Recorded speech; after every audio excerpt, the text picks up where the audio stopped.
foi batizado de Antônio Augusto Ribeiro Reis Júnior.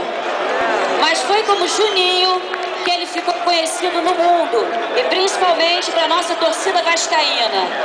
Das tantas alegrias que ele nos proporcionou, um gol monumental nunca saiu da nossa memória.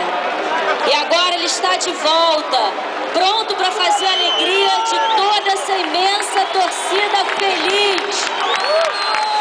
Bicampeão brasileiro, campeão carioca, do Rio São Paulo, da Mercosul e da Libertadores no ano do centenário.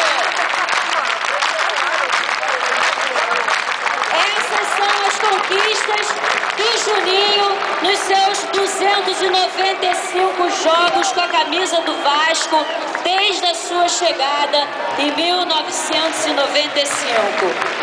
E agora chegou a hora dele voltar a pisar no gramado da nossa colina histórica. Depois de 10 anos, Juninho, ou melhor, Reizinho da Colina, seja bem